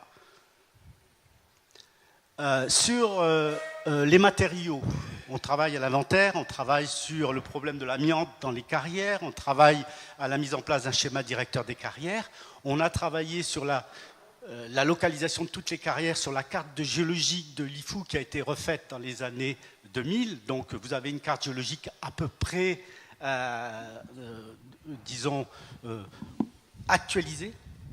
Et là aussi, je vois qu'il y a un travail sur la restauration des vieilles carrières, mais si vous comptez développer cet aspect-là, c'est-à-dire l'exploitation des calcaires à un début industriel, par exemple, nous sommes là pour vous assister, pour vous, aussi bien pour l'évaluation de la ressource que pour éventuellement faire vos études d'impact pour que vous puissiez être en connaissance de ce que cela implique pour vous. On a aussi une cellule en géosciences marines importante avec l'accueil de l'IFREMER, avec la Technopole. Et juste pour vous donner une idée des études qu'on a fait récemment, on a travaillé sur la continuité sud de l'arc, ce qu'on appelle l'arc des loyautés, la ride des loyautés, puisque son origine est encore sujet à des controverses scientifiques très importantes. Donc là, c'est du fondamental, mais c'est très important pour comprendre à la fois la dynamique de cette région. Qui dit dynamique dit tout ce qui est mouvement, et ça concerne l'activité tectonique de la ride, sa sismicité, les mouvements verticaux. Vous savez que vous êtes des récifs soulevés, donc toute cette dynamique récente et son devenir, c'est très important de le connaître. Et récemment, nous avons co-dirigé avec l'IFREMER une campagne qui s'est appelée VESPA sur la continuité de la ride, avec une campagne où il y avait 17 scientifiques, 21 jours à la mer, un certain nombre de dragues et de levées sismiques pour essayer de comprendre la géométrie de la ride. Ça, c'est des connaissances qui, plus tard, seront exploitables en termes éventuellement d'appliquer, mais pour l'instant, on est sur de l'acquisition de données.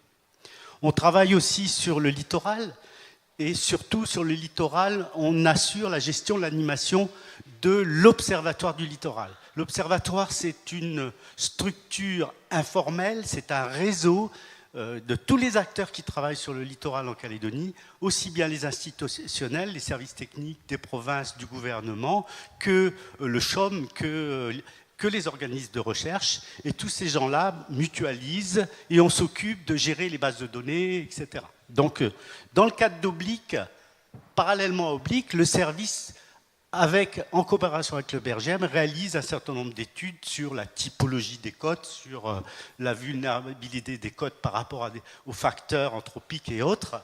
Et on essaye de mettre en place un réseau de suivi de ce littoral calédonien. Dans le cadre de ce suivi, on a un certain nombre de sites sur la Grande Terre et sur les petites îles, sur les îlots du lagon, mais également on a travaillé en collaboration avec l'université, parce qu'il ne faut pas oublier que sur les îles, il y a une thèse de l'université de Mathieu Leduf, je crois qu'il fera une présentation, et on travaille ensemble en concertation avec tous les organismes, l'IRD, l'université, et nous-mêmes pour faire des suivis sur ce littoral et mesurer l'érosion, voir la dynamique côtière, les facteurs marins, les facteurs terrestres, essayer de comprendre ce qui se passe pour pouvoir modéliser les submersions futures, etc. Donc, dans ce cadre-là, est établi des dispositifs de suivi de ce littoral, et en particulier sur 2 sites sur le littoral d'Ouvéa, qui est le plus vulnérable par rapport à ces problèmes de submersion. Et l'université a mis en place des choses et nous soutenons totalement leur démarche et nous rappelons que là, maintenant, c'est à la province de soutenir dans le temps ce dispositif de suivi, parce qu'on a besoin de ces données pour pouvoir modéliser ce qui va se passer dans le cadre du changement climatique, par exemple. On a absolument besoin que, en participatif tel que ça a été fait, qu'il y ait une pérennité des dispositifs de suivi. C'est une des grandes problématiques quand on veut comprendre des phénomènes qui se passent sur le long terme. On a absolument besoin de dispositifs, de mesures et d'observations. Donc voilà, et enfin la dernière thématique sur laquelle effectivement nous effectuons des travaux de recherche ou d'études ou de connaissances, c'est l'hydrogéologie. Donc on travaille sur l'inventaire des ressources, sur l'amélioration de la connaissance des systèmes des nappes, des systèmes hydrogéologiques. Et dans ce cadre-là, on travaille sur les bases de données publiques, sur l'hydrogéologie, sur l'étude locale de certaines nappes. Et on cartographie aussi géologiquement les nappes, les formations géologiques aquifères, et on vous propose de travailler à la demande, bien sûr, de la province, de travailler sur la vulnérabilité de la lentille d'eau douce dans les îles, dans les petites îles, dont les îles Loyauté. Donc voilà, et là, ce sujet va être développé maintenant par Julie Jean-Père du service géologique. Merci. 9 minutes 50 secondes.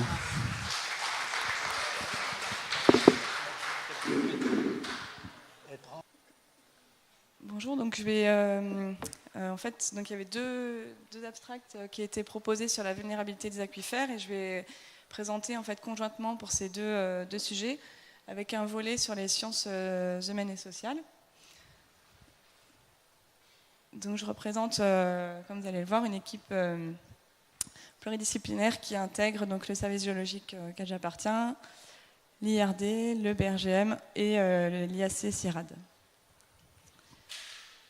Et l'IAC, voilà. Donc je vais vous parler de la vulnérabilité des aquifères des îles Loyauté. Donc ça a été déjà un peu abordé hier. Donc voilà, on va partir de l'objet d'étude. Donc l'aquifère, qu'est-ce que c'est ? C'est le contenant, c'est-à-dire la roche, et l'eau qui est contenue dans cette roche, et notamment l'eau douce. Donc ça, c'est un modèle qui a été établi suite aux études précédentes, notamment le SAGE, qui a permis donc de représenter la nappe de cette façon. Donc on se trouve dans un calcaire récifal sur soubassement volcanique, dans un contexte littoral. Voilà. Donc par nature, le calcaire est soluble et peut se dissoudre en présence de gaz et d'eau. Et c'est ce qui fait sa particularité. On va avoir des formations de drains. C'est ce qui est représenté ici. On imagine ça souvent comme des grosses poches d'eau. Mais c'est un peu plus compliqué que ça. Quand on regarde de plus près, on a certes des conduits qui sont ici saturés d'eau, donc qui sont représentés en bleu. Et on a une matrice fracturée dans laquelle on a également de l'eau. Donc on a un système très hétérogène. On va avoir de l'eau qui va s'écouler très rapidement dans ces conduits dits karstiques et de l'eau qui va s'écouler beaucoup plus lentement dans la matrice calcaire. Donc on a un système qui est quand même assez classique, on le retrouve quand même dans beaucoup de systèmes dans le monde et qui a été quand même très étudié aussi sur les îles Loyauté. Mais l'objectif, c'est bien d'étudier sa vulnérabilité. La vulnérabilité, donc c'est au travers d'une infiltration directe dans la nappe et dans ses conduits karstiques, ce qui implique une pollution directe et rapide de l'eau douce, ou également, donc ça a été évoqué tout à l'heure, une intrusion saline dans la nappe, donc au travers du remontée du biseau salé dans le cas de surpompage, ou également une remontée du biseau salé qui va être associée par exemple à une remontée du niveau marin, puisque la position de ce biseau dépend de cette hauteur piézométrique du niveau d'eau par rapport au niveau de la mer. Donc la question c'est, sur les îles Loyauté, quelle est véritablement cette vulnérabilité qui est plus spécifique, et on va dire, on peut nuancer ce qui vient d'être présenté avec le problème d'infiltration directe ou remontée du biseau salé. Donc aujourd'hui, c'est ce qui est proposé, c'est cette évaluation, et même on peut parler de réévaluation de la vulnérabilité des aquifères des îles noyautées, et également l'adaptation à cette vulnérabilité. C'est-à-dire que l'objectif, c'est vraiment de faire une définition participative des paramètres qui vont être pris en compte pour définir cette vulnérabilité. Donc, comme je le disais, ce sont des systèmes qui sont quand même relativement bien connus, des systèmes aquifères karstiques et littoraux. Donc, il existe des méthodes d'évaluation de cette vulnérabilité. On peut citer la méthode Paprika du BRGM, mais on va l'appliquer aux îles en nuançant, encore une fois, en fonction de vraiment des caractéristiques spécifiques des loyautés, en fonction des différents paramètres que je vais présenter ici. L'approche qui est proposée, c'est une approche participative. L'objectif étant vraiment d'améliorer la connaissance des pratiques et des savoirs pour justement, encore une fois, évaluer la vulnérabilité et également accompagner à la mise en place de règles spécifiques de gestion des ressources quand on les aura bien ciblées et localisées.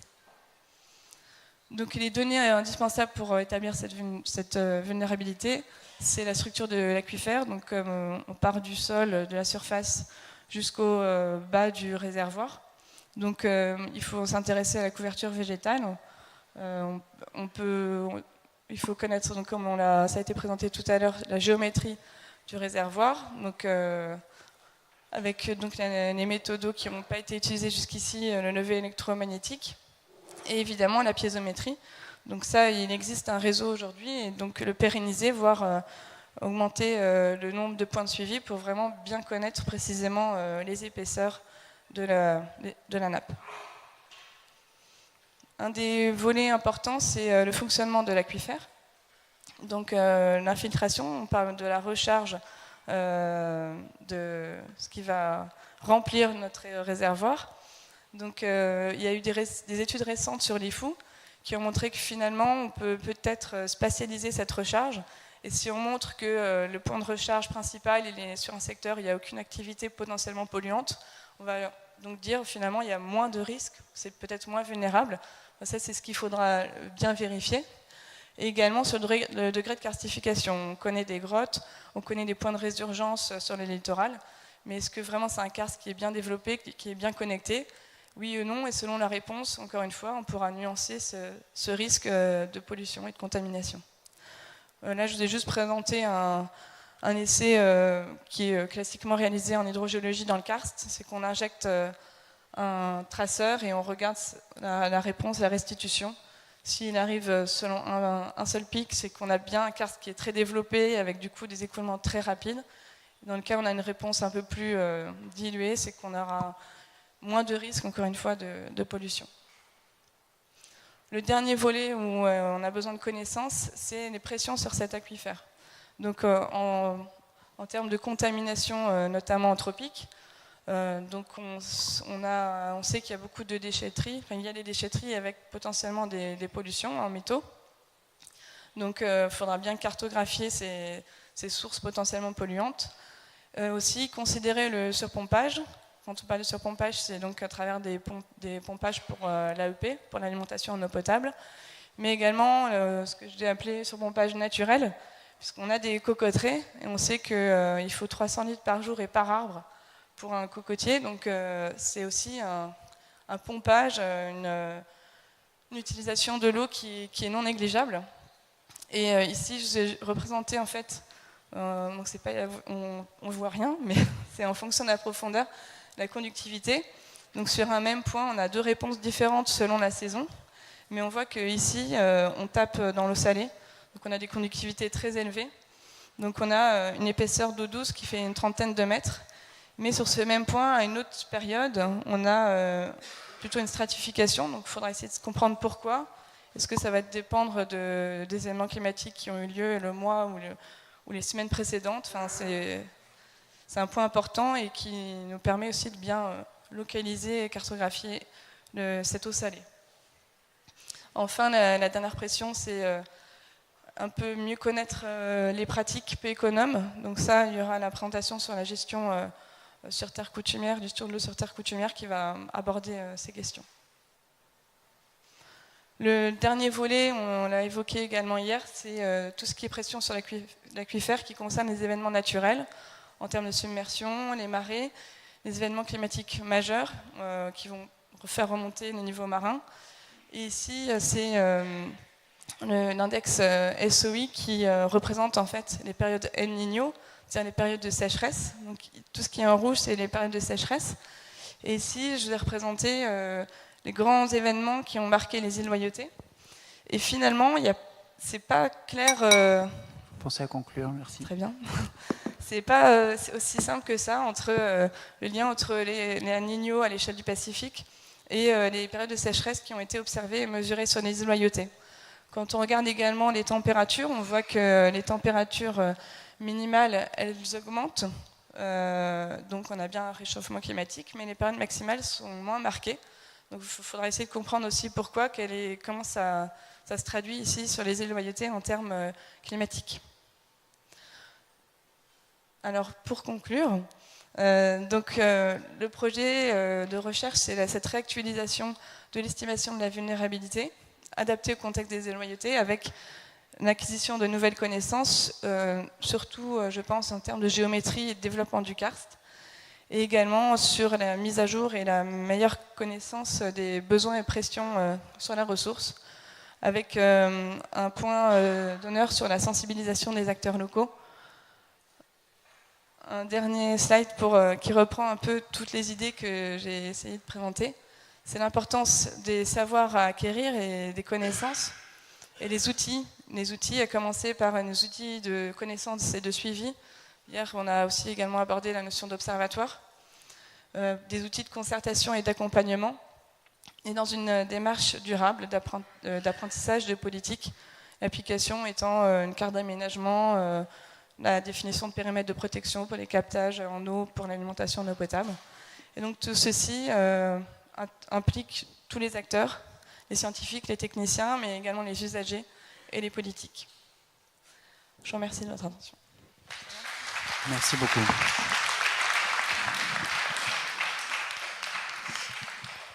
Bien, on passe tout de suite à la suite, s'il vous plaît. Je crois que c'est la 21. Ifremer.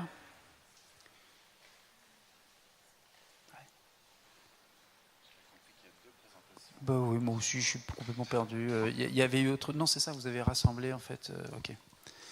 Connaissance et modélisation de la circulation côtière.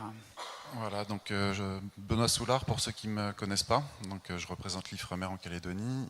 Je vais porter la parole aujourd'hui de Romain Legendre, notre modélisateur, qui est très attaché aux îles Loyauté par sa femme, sa belle famille, qui sont de EASO, mais qui n'a malheureusement pas pu être là aujourd'hui.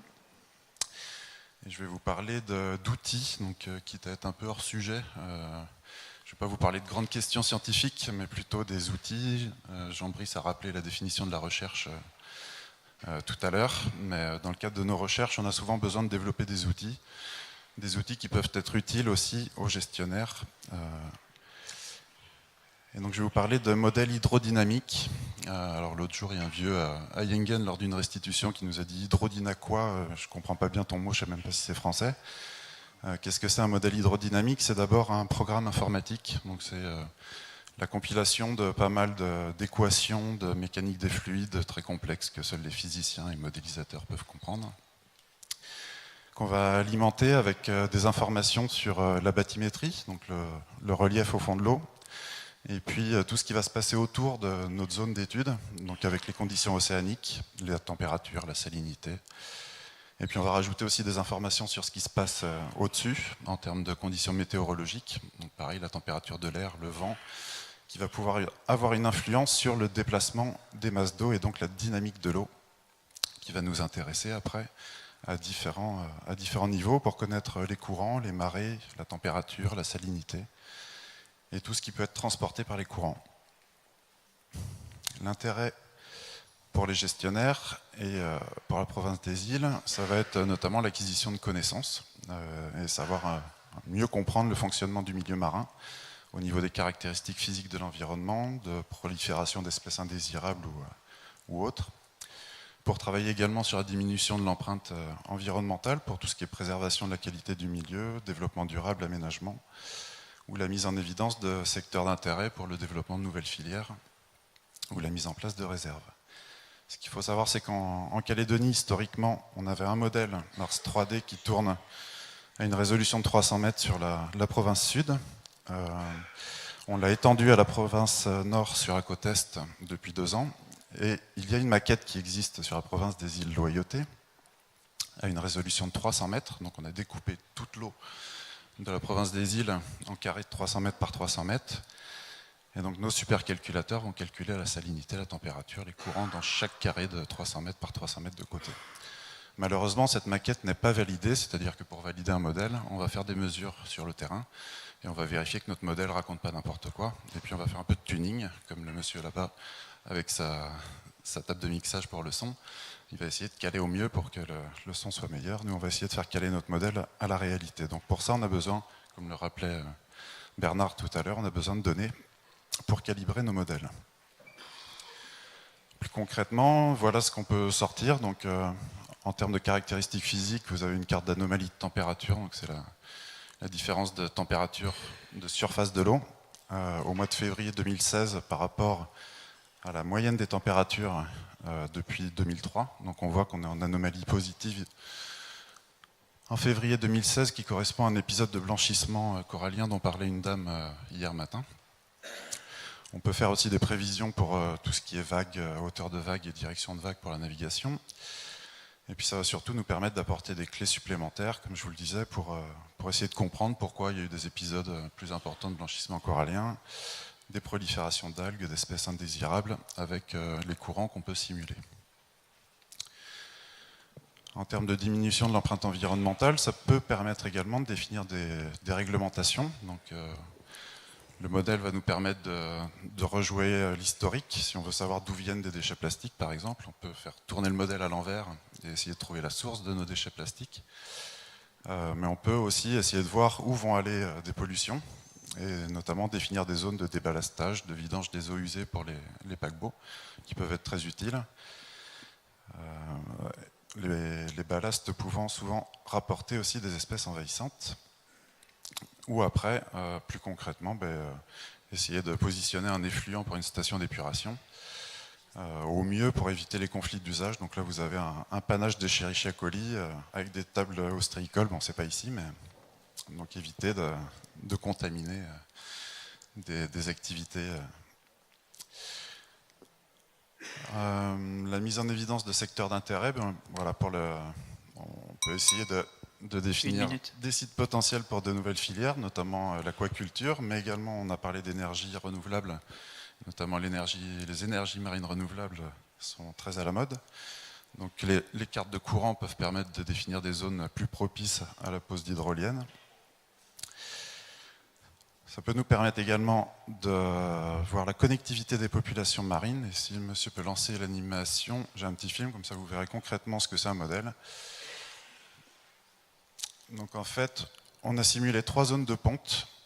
Alors on imagine des larves. Je ne sais pas si on va voir. Donc 3 sites de ponte à Ouvéa, à Lifou et à Marais.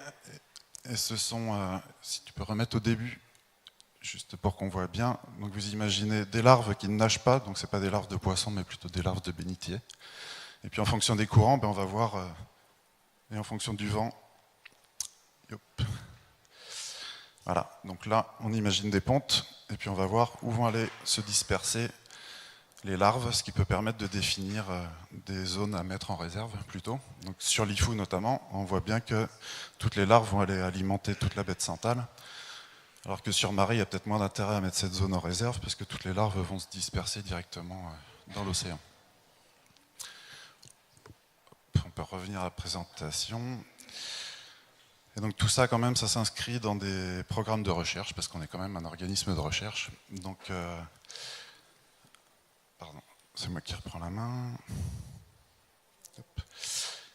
Voilà, donc au sein d'un projet scientifique qu'on a nommé Présence, dont l'objectif est d'évaluer l'exposition aux pressions, alors naturelles et ou anthropiques, sur les lagons, évaluation en termes d'intensité, de durée, d'étendue géographique.